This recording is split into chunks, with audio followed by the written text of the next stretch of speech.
Nous vous saluons ce matin au nom de Jésus-Christ. Nous rendons grâce à l'Éternel notre Dieu, le maître de toutes choses. C'est celui qui nous a donné cet état favorable d'être au devant de vous, le peuple de Dieu. Que la grâce et la paix de Jésus-Christ soient le partage de chacun de nous ce matin au nom de Jésus. Nous bénissons Dieu qui nous donne toujours de l'occasion de nous présenter, de vous être utiles. C'est pourquoi nous demandons que Dieu puisse nous donner une place dans vos cœurs.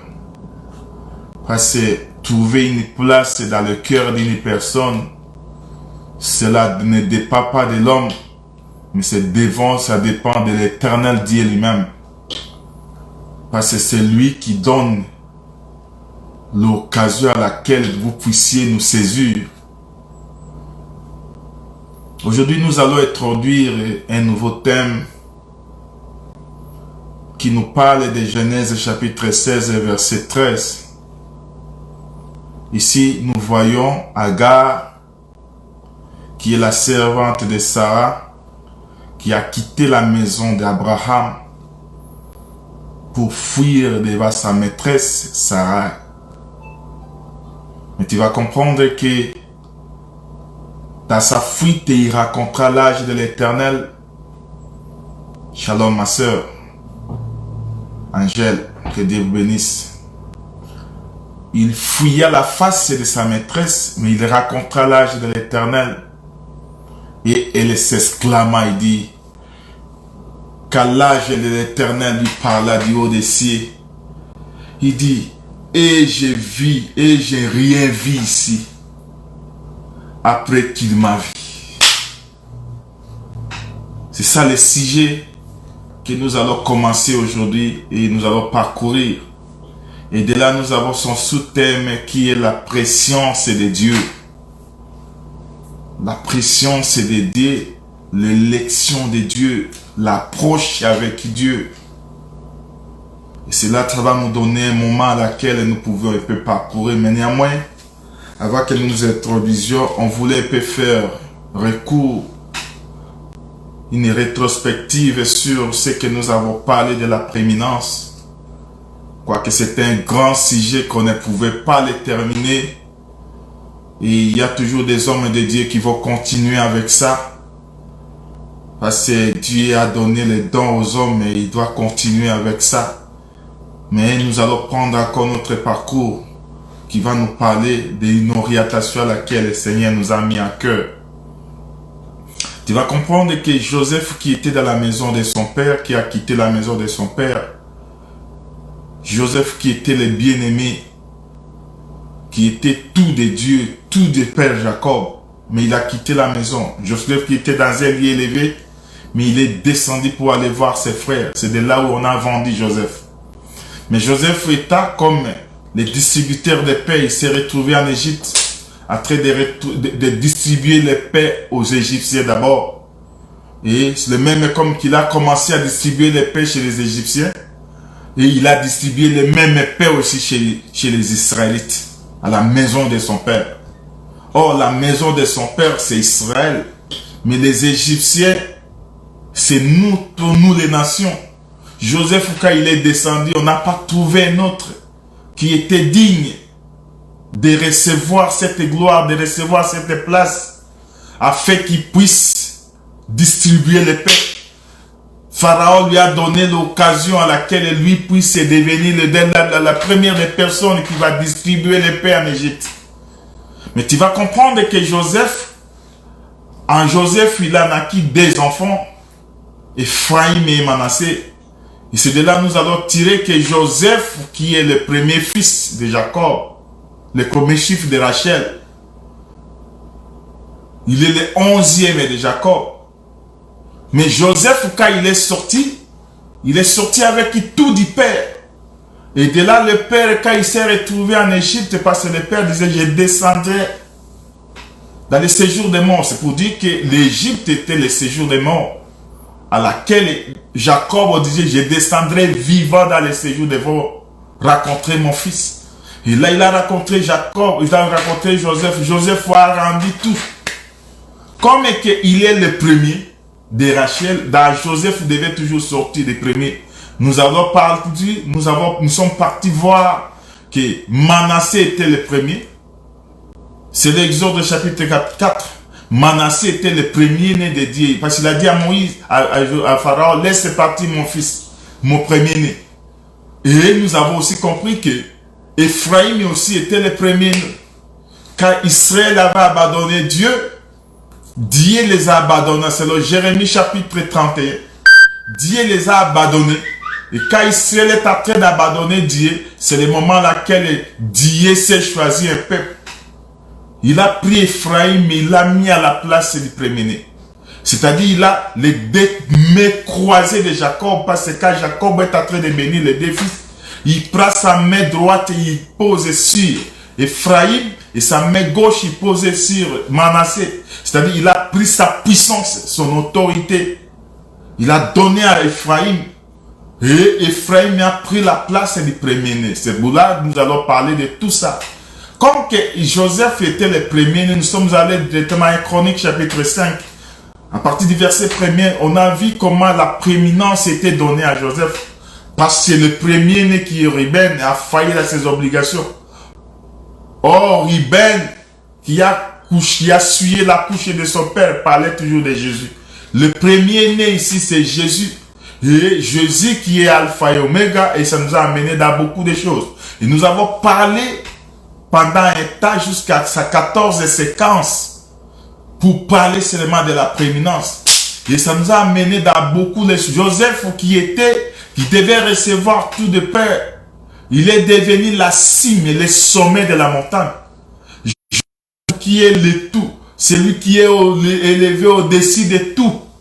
Quand Joseph est élevé au-dessus de tout, lui a reçu tout. Toutes les bénédictions du Père s'est reposé à ce Joseph. Joseph était le sommet de la montagne. Et nous avons parcouru qu'il y avait des montagnes, mais le sommet, c'est le Joseph. Et c'est là que ça nous a amené pour qu'un enfant de Dieu puisse marcher dans les voies de Dieu. Pour qu'un enfant de Dieu puisse réussir, il doit recevoir la bénédiction qui vient de la montagne. Or, la montagne, c'est l'habitation de Dieu. Le sommet, c'est là où Dieu descendait.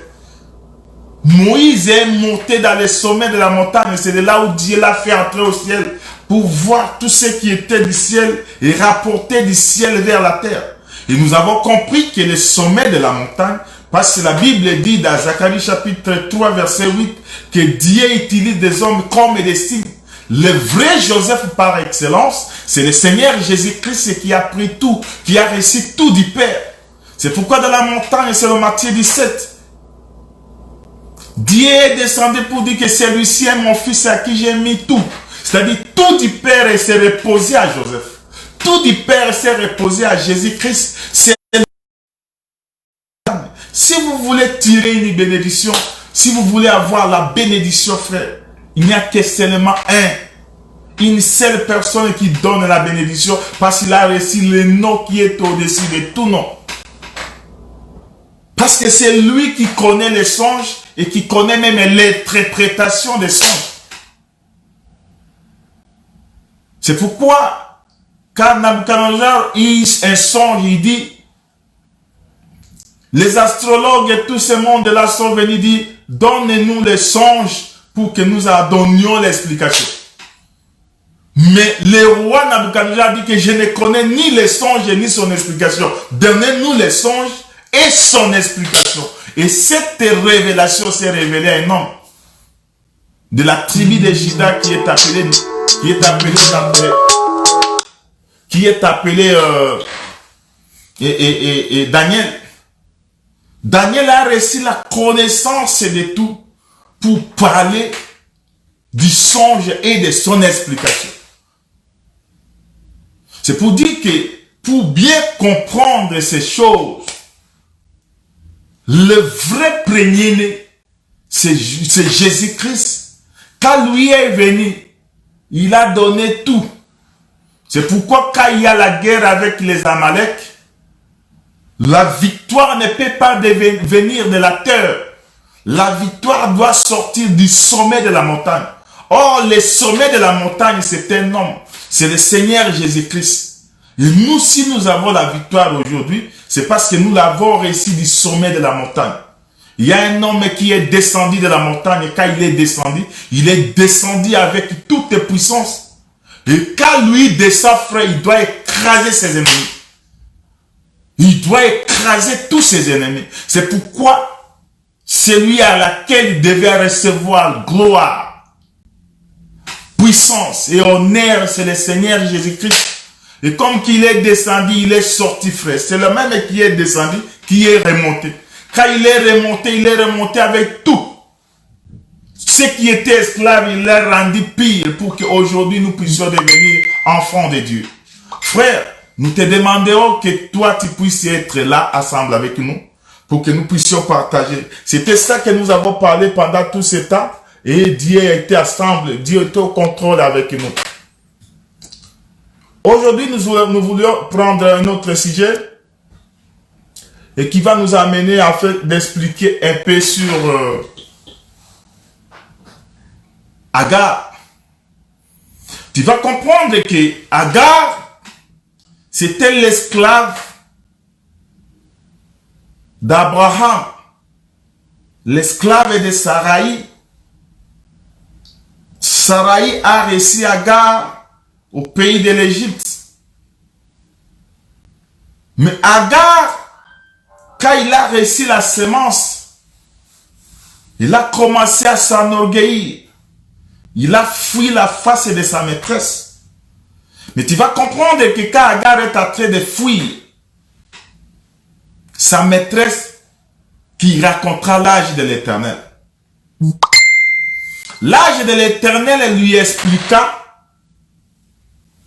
L'âge de l'Éternel dit, rentre dans la maison d'Abraham. Parce que frère, on ne peut pas quitter la maison d'Abraham. Parce que la maison d'Abraham, c'est là où il y a l'alliance. Dieu a mis son alliance à Abraham. C'est pourquoi frère, ici c'est tout un programme de Dieu. Tout un programme de Dieu qu'il a mis. Que Dieu, qu'un homme ne peut connaître le programme. Quoique tu ne peux pas connaître le programme de Dieu, mais lui a déjà vu. Il nous a déjà vu dans son programme. C'est pourquoi Hébreux chapitre 2, verset 16 nous parle, il vient en aide à la postérité d'Abraham. Si tu es de la postérité d'Abraham, Dieu a un plan, un programme sur toi. Et ce programme-là ne peut pas aller en dehors de l'alliance que Dieu a établie avec Abraham. Dieu a établi l'alliance avec Abraham parce que c'est Dieu qui a marché avec Abraham. Et tu vas remarquer que Abraham, qui était dans la maison de son père, à Ir de Chardé, à Chardé. Mais tu vas comprendre qu'Abraham est sorti avec son père. Arrivé à Chara, Terach est mort. Et c'est de là quand Terach est mort, que de là où Dieu commença avec Abraham. Il dit à Abraham, quitte ton pays, ta patrie, la maison de ton père. Va dans les lieux à laquelle je t'indiquerai. Abraham, qui était un païen, qui ne connaissait pas Dieu. Parce que pour que tu puisses vivre, demeurer à paix, il faut demeurer d'Abraham. Être de la postérité d'Abraham. Là-bas, tu verras la gloire de Dieu, frère. Mais cet homme ici, quand il est sorti, Dieu lui a apparu Dans son chapitre 12, Genèse chapitre 12, quand Dieu a apparu à Abraham, Abraham a fait un déplacement. C'est-à-dire, quand Dieu te raconte, un enfant de Dieu doit sortir de là où il est. Tu ne peux pas rencontrer Dieu et demeurer le même. Abraham, quand il a rencontré Dieu, il a fait un déplacement. Dieu lui a dit, tu vas quitter. Abraham a quitté Chara pour une terre connue que Dieu lui-même a commencé à le conduire. C'est pourquoi quand Dieu te fait partir, tu ne dépends plus de toi. Tu dépends de Dieu. C'est Dieu qui doit te conduire. C'est Dieu qui doit marcher avec toi. Mais quand tu vas comprendre que Dieu marchait avec Abraham, en marchant avec Abraham, il donna l'alliance. Dans Genèse chapitre 17, Dieu donna l'alliance à Abraham. Or, avant qu'il ne soit Abraham, il était Abraham. Parce que Dieu, c'est tout un cultivateur. Dieu, quand lui est venu, il est venu comme un cultivateur. Il a pris une terre. Dans cette terre-là qu'il a déposé sa semence.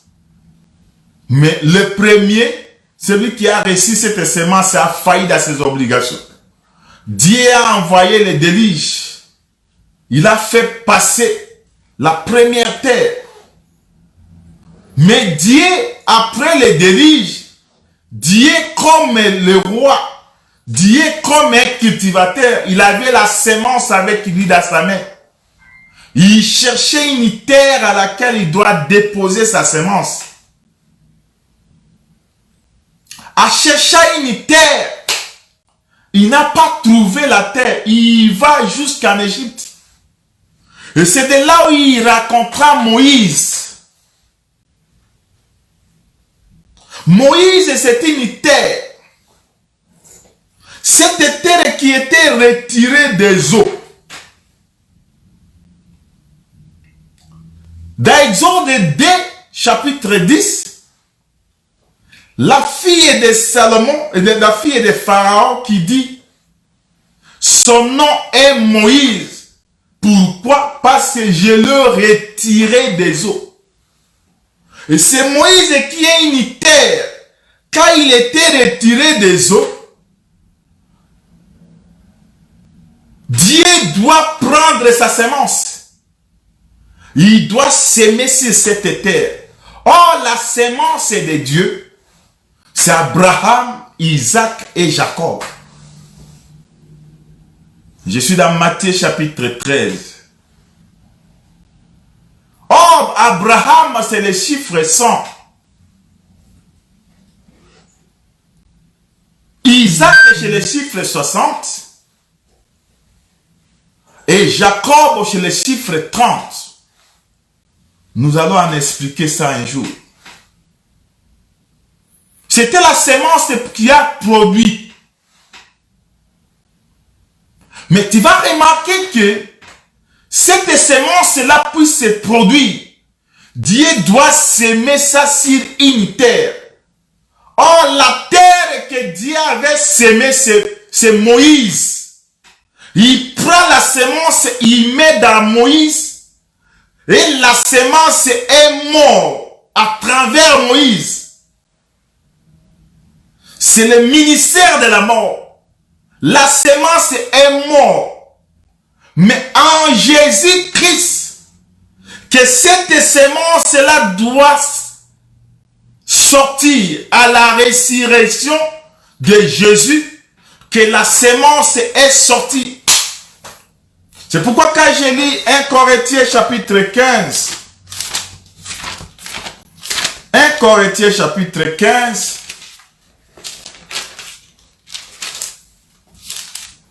bénis mon bien-aimé Enoch, Vilma, que Dieu vous bénisse. Dans 1 Corinthiens chapitre 15, je prends son verset 22. Nous lisons au nom de Jésus-Christ. Et comme tout meurt en Adam, de même aussi tout revivront en Christ. La mort est entrée. Cette semence doit mourir. Mais la semence doit revivre en Jésus-Christ.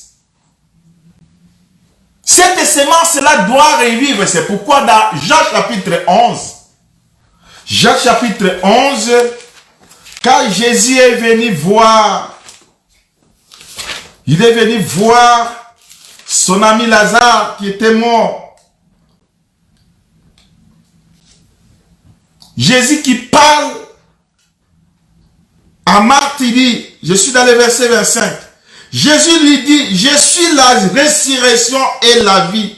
Celui qui croit en moi vivra même s'il meurt. Or, qu'est-ce qui doit mourir? C'est la sémence que Dieu a amenée. Et pour que cette sémence puisse revivre, c'est dans le Seigneur Jésus-Christ.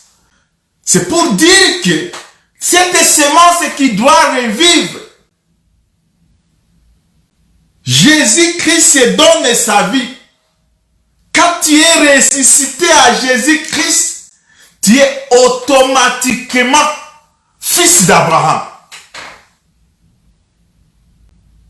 Quand tu es rené à Jésus, tu es ressuscité avec Jésus-Christ, automatiquement tu es devenu fils d'Abraham. Aujourd'hui, si aujourd'hui nous sommes enfants de Dieu, nous sommes fils d'Abraham, parce que Jésus est ressuscité avec nous. Et il nous a fait ressusciter et nous vivons comme les fils d'Abraham. C'est pourquoi, frère, quand toi tu regardes comment Dieu marche, fait le parcours avec nous, Dieu va prendre une postérité. Quand Dieu prend cette postérité, il s'est choisi d'Abraham. Et il a donné tout à Abraham. La Bible dit qu'Abraham est devenu ami de Dieu. Pourquoi? Parce que Dieu, l'élection de Dieu, s'est manifestée à Abraham pour que tu puisses devenir fils d'Abraham. Tu dois mourir et ressusciter avec Christ. Automatiquement, tu es devenu enfant, fils d'Abraham. Mais écoutez, frère, c'était par rapport à la circoncision. C'est pourquoi nous parlons d'Abraham à partir de Genèse chapitre 17. C'est là où Dieu a instauré la circoncision. Mais avant tout, retournons. Parlons un peu de cet Abraham ici. Abraham, quand il est sorti, la première des choses qu'Abraham sort, Dieu a apparu à Abraham, dit Abraham a bâti un hôtel. Dans Genèse chapitre 12 verset 7, Abraham a bâti un hôtel et il donne un holocauste pour Dieu. Genèse chapitre 12.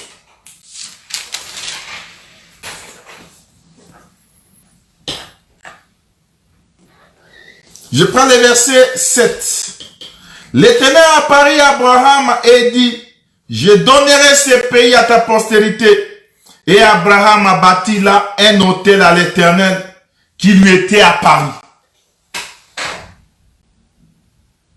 Quand je lis le verset 8, il dit, il se transporta là vers la montagne, à l'orient de Bethel, et il y dressa ses tentes, et à Bethel à l'Occident et Haï à l'Orient. Il bâtit encore là un hôtel à l'Éternel et il évoqua le nom de l'Éternel. Abraham, quand il est sorti, il bâtit un hôtel là où l'Éternel lui a apparu. Il se déplaça vers l'Orient. c'est là où il bâtit encore les second autels. Et il a sacrifié les animaux pour Dieu. Mais quand je lis, je remonte sur Genèse chapitre 13.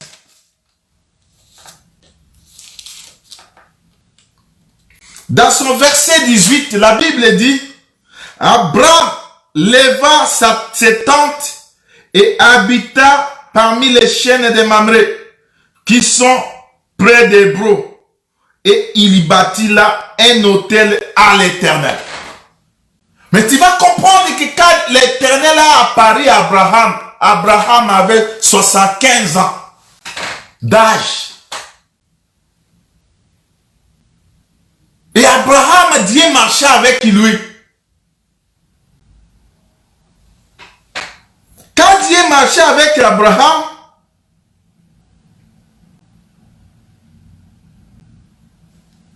je cherche un verset, frère. Quand Dieu marchait avec Abraham, Abraham a vu, offra les animaux à l'Éternel. De la sortie de Chara à Mamré, Abraham a offert 3 sacrifices. Il a bâti 3 autels à l'Éternel. Et il a sacrifié les animaux. Mais quand Abraham a atteint dans le chapitre 17 de Genèse chapitre 17, la Bible dit que Abraham, l'Éternel lui apparut. Lorsque Abraham fut âgé de 99 ans, l'Éternel apparut à Abraham et lui dit, je suis le Dieu Tout-Puissant. Dans le verset 4, il dit, voici mon alliance que j'ai faite avec toi. C'est-à-dire, dans le chapitre 17 de Genèse, c'est de là où l'Éternel établit une alliance avec Abraham. En établissant cette alliance, l'Éternel prend, il signe un contrat avec Abraham.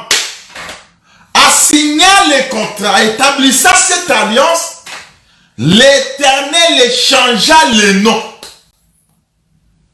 Mais tu vas comprendre que c'était à l'âge de 99 ans que l'Éternel établit l'alliance avec Abraham. C'est pour dire que de 75 ans qu'Abraham a quitté, à 99 ans, c'était 24 ans. Au milieu. Dieu marchait avec Abraham pendant 24 ans avant qu'il ne puisse établir son alliance avec Abraham. Tu vas comprendre que c'est Dieu-là, quand il établit Abraham, l'alliance avec Abraham, il doit changer le nom. Il doit changer le nom d'Abraham. Dans le verset 5, il dit, on ne t'appellera plus Abraham, mais ton nom sera Abraham, car je serai père d'une multitude de nations. Ici, Abraham, à l'âge de 99 ans, l'Éternel établit l'alliance avec Abraham et il changea son nom. En changeant le nom d'Abraham à Abraham, l'Éternel établit l'alliance. Il les fait père de multitudes de nations. C'est-à-dire, à l'âge de 99 ans, Abraham est devenu père de plusieurs. Dieu établit la circoncision. Dieu établit les bonnes choses. Mais tu vas comprendre d'abord que je n'arrive là-bas. Parce que nous allons d'abord comprendre où est sorti Agar. Mais Agar doit sortir toujours d'Abraham, mon frère. Mais un jour, il y a eu famine. Il y a eu famine en Égypte, dans tout le pays. Il y avait le paix seulement en Égypte, frère. Il y avait le paix en Égypte. Mais Abraham fuyait la famine et il va en Égypte. Mais il ne peut pas aller en Égypte seul. Abraham doit marcher avec son corps. Sa femme est Sarai. Mais quand il est descendu en Égypte, tu vas remarquer qu'Abraham a descendu en Égypte, il descend avec Sarai, sa femme. Sarai, c'était une femme très belle. Une femme qui a une belle figure. Et il avait une belle taille. Je suis dans Genèse chapitre 12. Attends-moi frère. Chapitre 12, verset 14.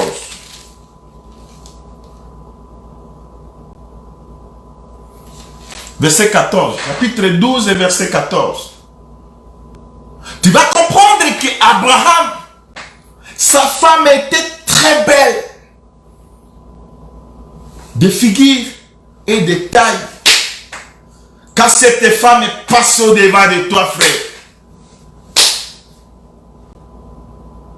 tu vas sentir la chair émouvoir. Parce qu'elle était une femme très belle. Mais Abraham a descendu en Égypte. Quand il voulait entrer en Égypte, Abraham, c'est l'homme, c'est le mari. Sarai, c'est sa femme. Or, Éphésiens chapitre 5 nous dit, la femme est le corps de l'homme. C'est pour dire que Sarai, c'était le corps d'Abraham. Or, quand il est descendu, Abraham est descendu avec son corps en Égypte. Arrivé en Égypte, les gens ont constaté ce corps. Les corps qui rayonnaient. Cette femme dépassait toutes les femmes du pays d'Égypte.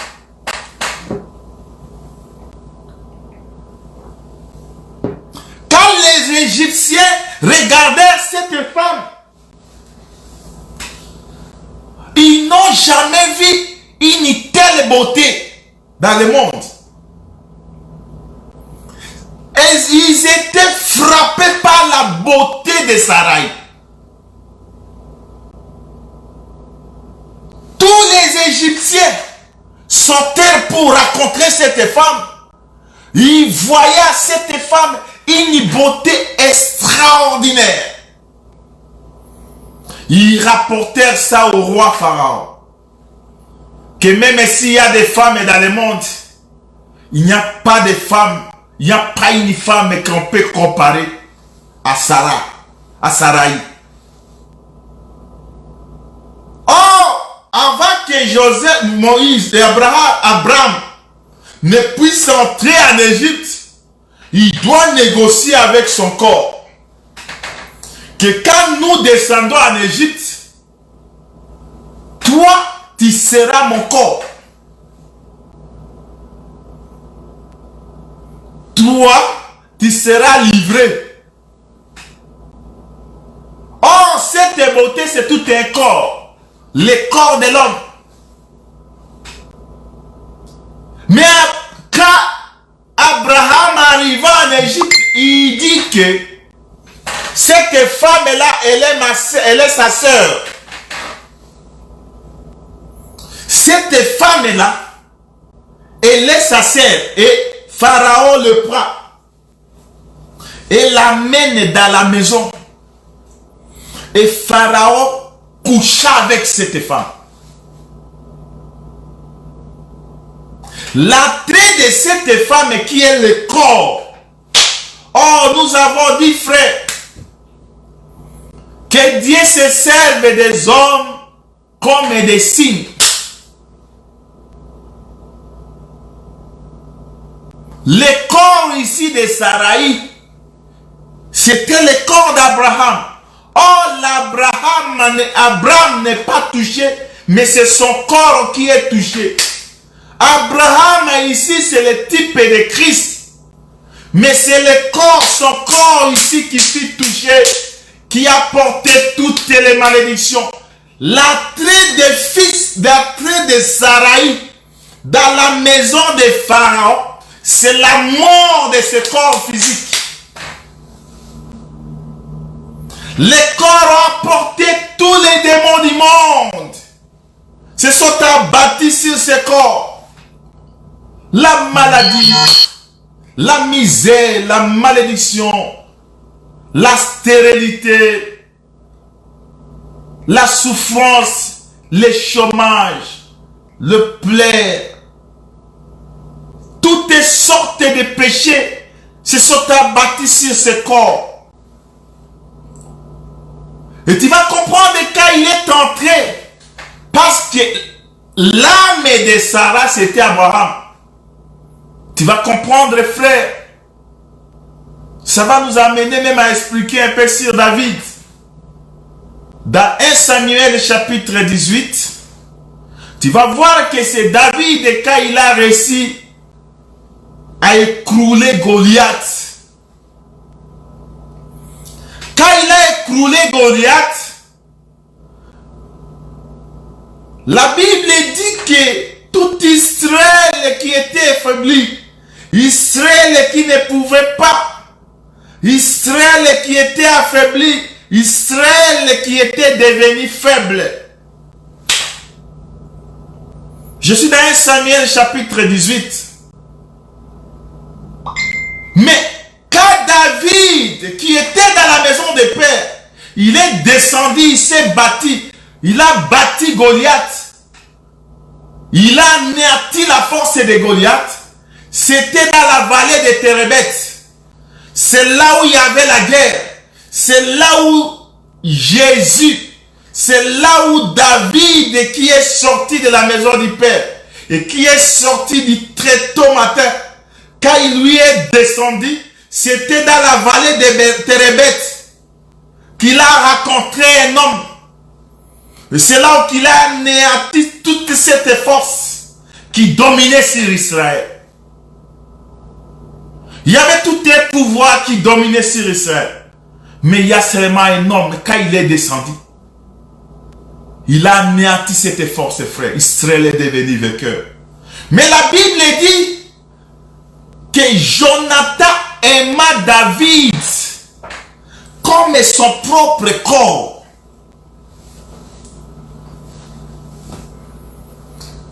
Jonathan aima David comme son propre âme. C'est pour dire que David est devenu l'intérieur de Jonathan. Il prend son manteau, il donne à Jonathan. Il prend ses armes, sa ceinture, il donne. Tout ça, c'est significatif. Mais comme que je ne suis pas là, je suis en train de passer pour vous montrer seulement que c'est Jonathan qui est le corps. Mais David, c'est l'intérieur. C'est pourquoi, quand Saoul voulait tuer David, Jonathan dit que David ne mourra pas. Parce que l'âme ne meurt pas. C'est le corps qui doit mourir. Mais tu vas remarquer que dans 1 Samuel chapitre 21, dans le verset 33, c'est là où Saoul a tué le corps de Jonathan. Il avait la lasse dans sa main. Il a lassé ça sur Jonathan. Parce que Jonathan dit que David ne peut pas mourir. On ne peut pas tuer l'âme, frère. L'intérieur ne meurt pas. Mais c'est l'extérieur qui meurt. C'est ce corps ici. C'est pourquoi le corps de Saraï a été touché par des démons. des principautés, les rois de la terre, toutes sortes de puretés se sont abattues sur ce corps. Or, le corps de Saraï, c'est le corps de Jésus-Christ qui a amené tout le péché. Entrée de Saraï dans la maison de Pharaon, c'est la mort de Jésus-Christ. Après avoir porté tout, l'âme, l'intérieur doit sortir. Le corps doit pleurer à Golgotha. Il dit, Père, Père, pourquoi m'as-tu abandonné? Dieu est sorti dans l'intérieur est sorti dans ce corps. Pourquoi? Parce que le corps a porté le péché. Il a porté le péché du monde. Mais tu vas remarquer que ce corps-là ne demeurera pas pour de bon dans la maison de Pharaon. Et Pharaon a vomi ce corps. Il dit, prends ta femme. C'est la résurrection de Jésus. Quand Jésus est ressuscité, il est ressuscité avec toutes les richesses. Nous qui étions affermés, nous qui étions prisonniers, nous qui étions esclaves de Pharaon, nous sommes devenus maintenant celui de Moïse. Et c'est de là où Agar est sorti aussi. Je suis ici simplement pour vous montrer que Agar, qui était esclave en Égypte, mais il y a un homme qui est descendu en Égypte pour libérer Agar, afin qu'Agar puisse devenir encore l'un du corps d'Abraham. Mais tu vas remarquer que quand Saraï est en train de sortir, il est sorti avec plaisir, il a sorti avec beaucoup de richesses. La mort de Jésus, frère, il est descendu dans le séjour des morts pour libérer tous ceux qui étaient affermés. Or, ceux qui étaient affermés, c'était Agar. Et de là, il y avait des troupeaux, il y a plusieurs richesses qui étaient sorties ensemble avec Jésus. Et ils sont entrés à Jérusalem. Mais écoute, cet Agar ici, quand il est sorti, il est devenu propriété d'Abraham. Il est devenu le corps d'Abraham. Mais écoute, ici je suis dans Galates chapitre 4, frère. C'est dans Galates chapitre 4 qu'il y a eu l'alliance à laquelle Dieu a établi. Qu'il y a les deux femmes d'Abraham. Les du mont Sina, appelé Agar, qui est Jérusalem actuelle, qui a servitude avec ses enfants. Nous allons en parler de ces choses. Comme que c'est le premier jour, nous sommes en train de voler pour que tu puisses comprendre là où nous allons parcourir. Mais tu vas comprendre que il y a aussi Jérusalem et d'Ao qui est notre mère, Sarah. C'est lui le mont Simeon. Il y a des alliances qui sont d'Abraham. Mais écoutez frère, rentrons vraiment à Genèse chapitre 17. Je suis allé toucher ici pour montrer seulement la libération d'Agar. Agar est entré dans la maison d'Abraham. Mais écoutez que Agar, quand il est entré dans la maison d'Abraham, c'était tout un programme de Dieu. En entrant dans la maison d'Abraham, il a eu la sémence d'Abraham. Ce n'est pas une autre personne qui a donné la sémence à Agar. Mais écoutez qu'on ne puisse pas arriver là-bas, frère. On va arriver là-bas après. Mais écoutez-moi, je parle de Genèse 17. Tu vas comprendre qu'à l'âge de 99 ans, Dieu établit l'alliance avec Abraham. Cette alliance-là, avec Abraham, Dieu lui fait père de plusieurs multitudes. Abraham est devenu père. Dieu changea son nom d'Abraham à Abraham, ce qui signifie père de plusieurs nations. Et de là, Dieu établit l'alliance avec Abraham. En établissant cette alliance-là, Dieu prend Abraham. Il dit que pour que tu puisses marcher avec moi, il y a l'alliance à laquelle j'ai établi, je dois établir avec toi. Et cette alliance-là, il donne la promesse du Fils. Je suis dans le chapitre 6, je te rends fécond à l'extrême. Je ferai de toi des nations et des rois sortiront de toi. Verset 17, verset 7. J'établirai mon alliance entre moi et toi et tes descendants après toi, selon leur génération. Ce sera une alliance perpétuelle, en vertu de laquelle je serai ton Dieu et celui de ta postérité après toi.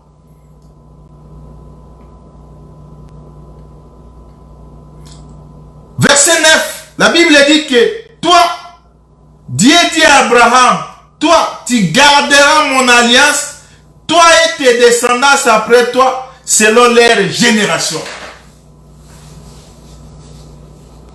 Or, cette alliance que Dieu a faite, tu vas comprendre que dans Genèse chapitre 12,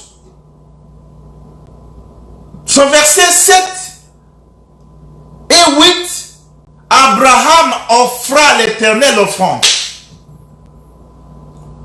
Dans le chapitre 17 de Genèse, verset 18, Abraham vient encore donner une autre offrande dans la chaîne de Mamré. C'est là où la promesse du Fils est sortie. Mais avant que la promesse ne puisse sortir, Abraham a offert dans 3 hôtels les animaux à l'Éternel. Mais dans Mamré, l'Éternel établit l'alliance avec Abraham. Et cette alliance-là, Dieu lui donna la promesse du Fils. En lui donnant cette promesse-là, Abraham regarde et dit, je suis en train de mourir sans un enfant. Je suis en train de mourir. Je suis vieux. Mais quand il vient dans la chaîne de Mamré, l'Éternel vient donner la promesse du Fils. Et de là, Abraham avait l'âge de 100 ans. Abraham a lui-même regardé et dit, j'ai l'âge de 100 ans. Et ma femme est à 90 ans. Comment nous allons encore donner? Mais Dieu dit que Sarah te donnera un fils. Dieu laissa sa promesse là-bas. Dieu donna toute cette promesse à Abraham. Et en établissant cette promesse-là, tu vas remarquer que frère, je ne vais pas quitter d'abord Genèse 17 ici. Dans Genèse 17, Dieu établit cette alliance avec Abraham. Je prends Romains chapitre 4.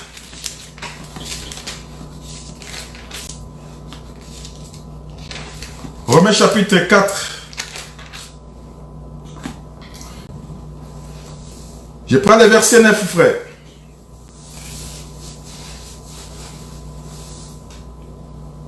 C'est bonheur n'est-il que pour les circoncis, ou est-il également pour les incirconcis?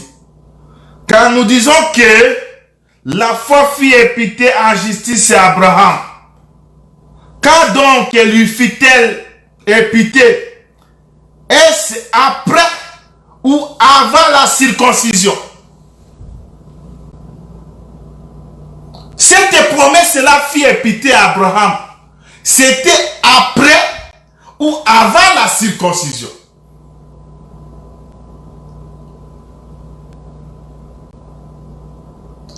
Et il a reçu les signes de la circoncision comme un sceau. Non, je continue dans le verset B. Il n'était pas encore circoncis, il était incirconcis. C'est pourquoi nous avons dit qu'Abraham, Dieu l'a établi, Dieu l'a appelé état païen. C'est pourquoi il portait le nom d'Abraham. Mais dans Genèse 17, Dieu changea son nom. En changeant le nom, il devient Abraham, qui signifie père des nations. Or, avant,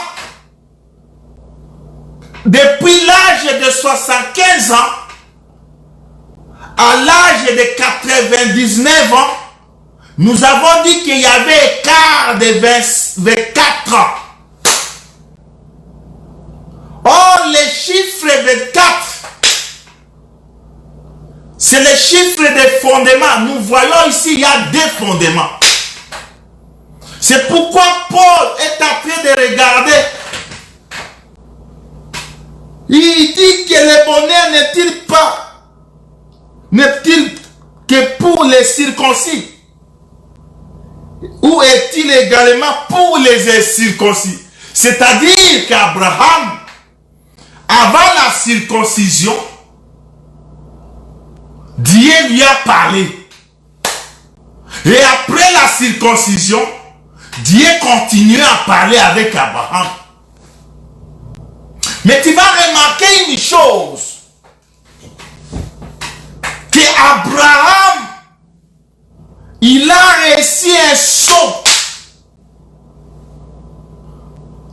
La justice lui fut imputée quand il était encore incirconcis. C'est-à-dire, il est devenu le père des incirconcis et le père des circoncis. La même personne, frère. Il est devenu le père des circoncis et le père des incirconcis. C'est d'Abraham que nous trouvons tout ça, frère. Je cherche un verset 1 Corinthiens. Nous trouvons tout ça d'Abraham. Or, quand lui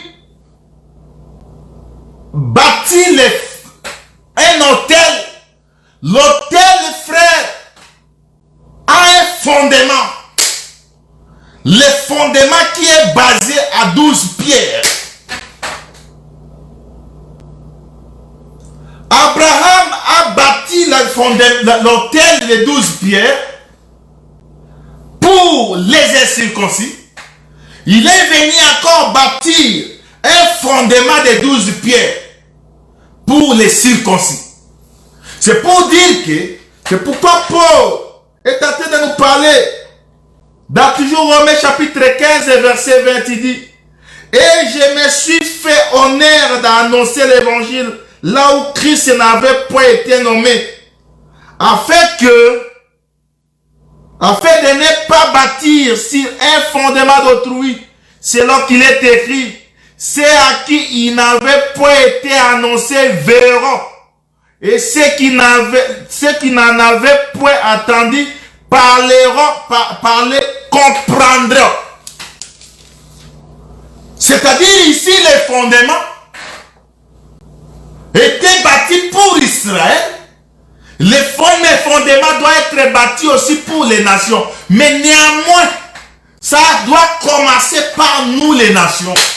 C'est pourquoi Abraham, frère, quand il bâtit les fondements, quand il bâtit l'hôtel, il doit bâtir 3 hôtels. Quand il était encore incirconcis. Mais quand il est devenu incirconcis, Tu vas remarquer qu'Abraham, dans sa vie, il avait bâti seulement que 4 autels. Le 4e autel qu'il avait bâti, il ne pouvait plus sacrifier l'animal. Il devait sacrifier son fils. C'est Genèse chapitre 22. Il devait sacrifier Isaac qui est son fils. Tu vas comprendre que cet autel-là, quand Abraham a bâti l'autel, il n'a pas pris les animaux, mais il prend un corps humain. Il prend son fils. La Bible dit que son fils est unique, Isaac. C'est celui-là que Abraham bâtit l'autel. Il doit mettre son fils. Mais quand il est en train de monter avec le fils se pose la question à son père. Il dit, voici le bois. Voici le feu. Mais où est l'agneau qu'on doit sacrifier? C'est pour dire que d'habitude, Abraham avait l'habitude de sacrifier les animaux. Mais dans le 4e autel, il doit sacrifier un homme. Parce que dans le 4e autel, Dieu doit refuser, frère, de manger les animaux. Il dit, le brebis des agneaux sont à moi. Les animaux des chats sont à moi. Je suis fatigué avec votre sacrifice, vos holocaustes. C'est pourquoi, frère, il y a un homme qui sort qui dit, tu n'as voulu ni sacrifice, ni holocauste. Tu m'as établi un corps. Or, le corps ici doit monter sur le 4e autel.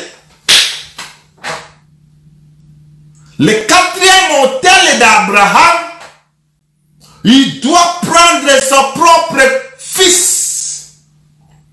Il doit prendre Isaac.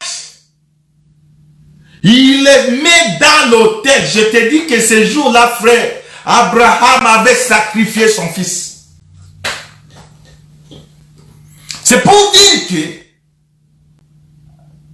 quand Abraham était encore circoncis, il a sacrifié des animaux.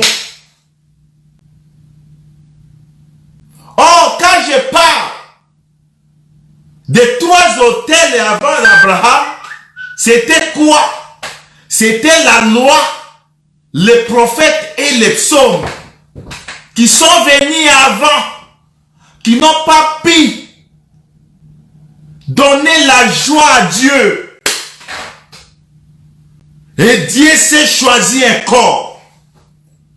C'est pourquoi, frère, la loi, les psaumes et les prophètes ont parlé seulement que du 4e autel, qui est le Seigneur Jésus-Christ.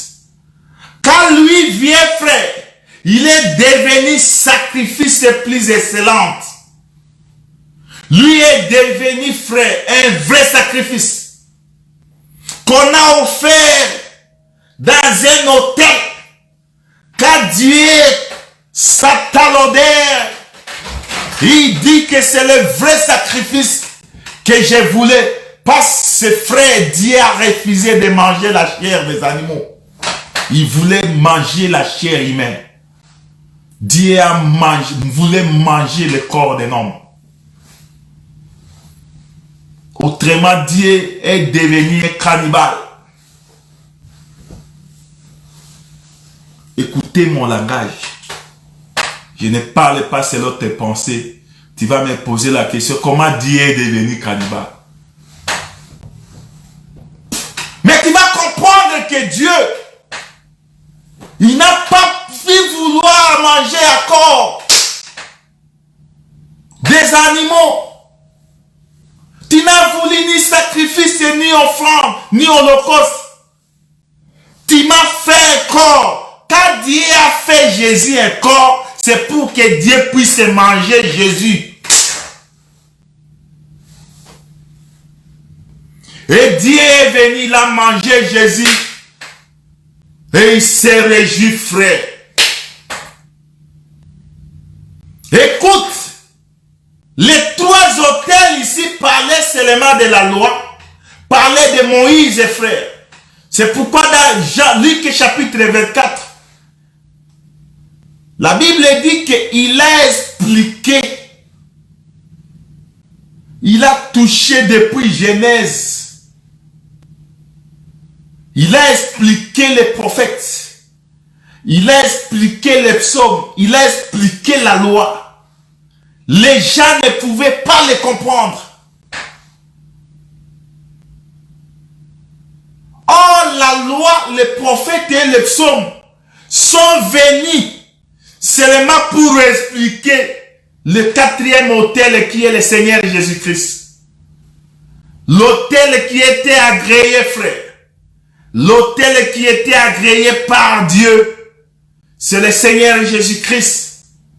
C'est lui le quatrième autel. C'est pourquoi Abraham a fait seulement que 4 autels. Nous courons derrière notre état. Comme que nous avons introduit notre enseignement aujourd'hui. Tu comprends que c'est le premier jour. Il faut comprendre seulement que Abraham, qui est sorti, quand il est sorti, frère, il est venu. Il a marché avec Dieu. Et il a offert pour Dieu les animaux.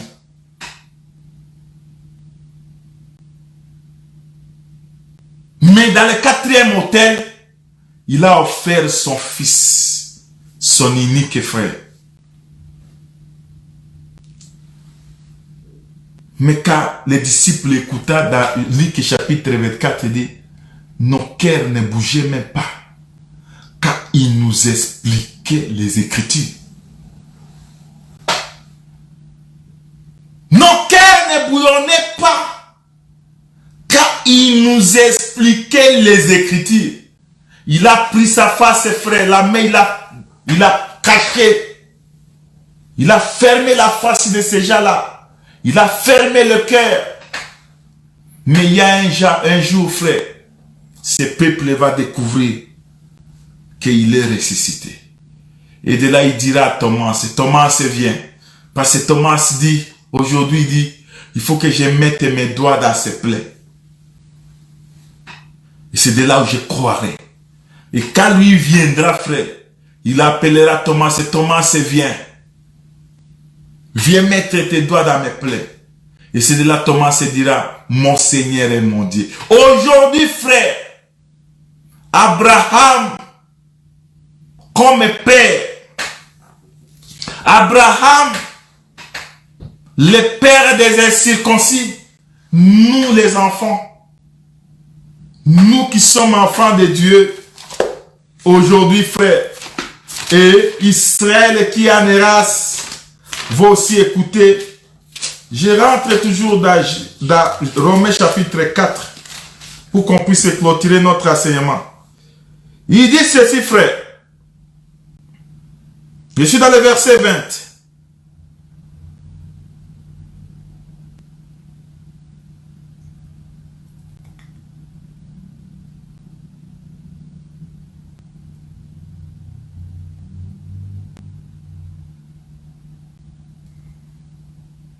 Oui, je commence par le verset 17 d'abord.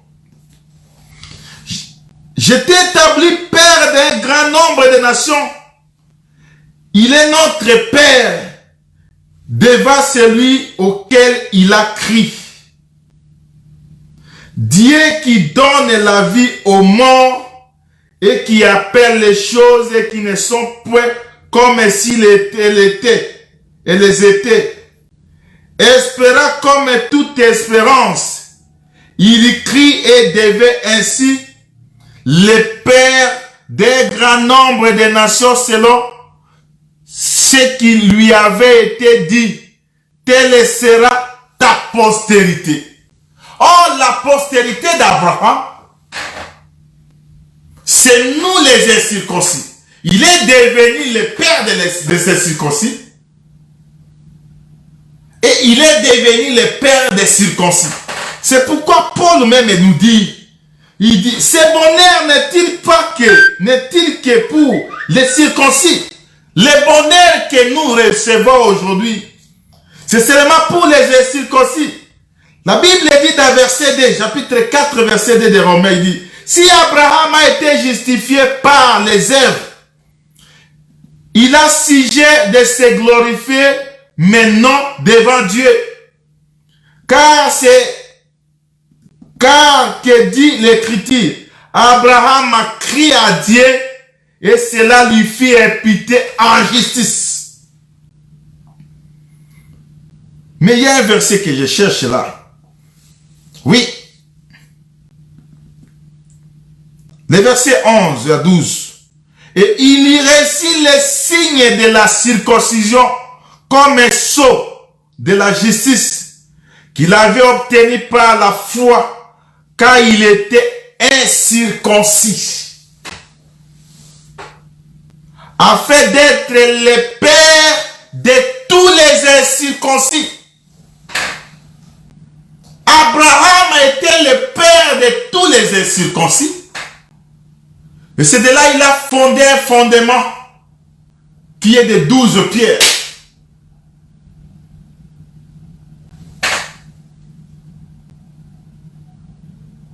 Afin d'être le père de tous les incirconcis qui croient pour que la justice leur soit aussi imputée. Aujourd'hui, si nous avons la justice de Dieu, la justice nous est imputée à travers la foi à Jésus-Christ. Et aujourd'hui, Abraham est devenu le père de nous frères à travers la mort et la résurrection de Jésus-Christ. À travers la mort et la résurrection de Jésus-Christ, Dieu nous a établi aujourd'hui qu'Abraham soit notre père. Écoutez le verset 12. Et les pères des circoncis, qui ne sont pas seulement circoncis, mais encore qui marchent sur les traces de la foi de notre père Abraham, quand il était incirconcis. Abraham, il a eu la foi en état incirconcis. Il était le père des incirconcis.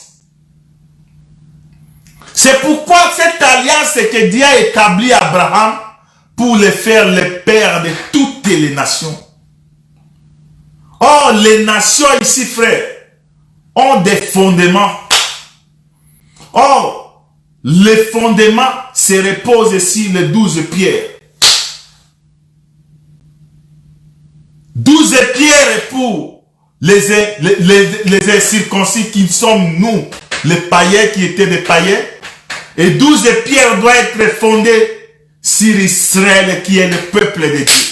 Mais écoutez frères, les 24 années d'Abraham, de la sortie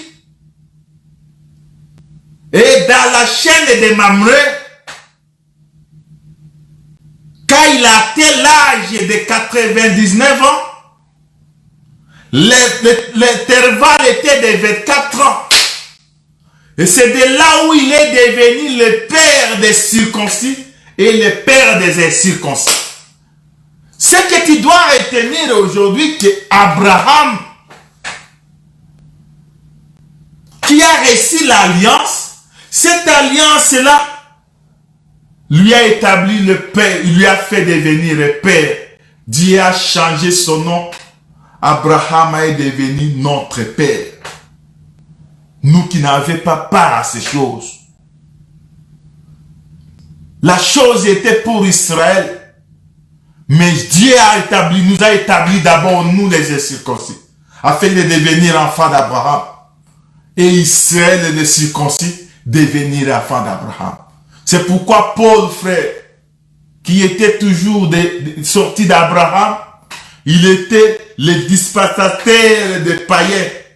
Il était apôtre des païens. Et Pierre était le ministre pour la maison d'Abraham, la maison d'Israël. Les deux ici pour ramener tout afin que nous puissions être appelés enfants d'Abraham. Et tu dois comprendre aujourd'hui que Christ qui est le vrai Abraham, quand lui est venu, frère, il nous a engendrés tous.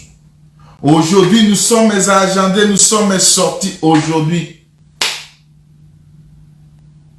Et nous sommes devenus enfants de Dieu. Mais dans Golgotha, frère, il a apporté tout. Nos malédictions, nos problèmes, nos situations, afin de nous établir aujourd'hui enfants de Dieu. Laisse que mon Dieu te bénisse. Au nom de Jésus-Christ, notre Dieu. Amen.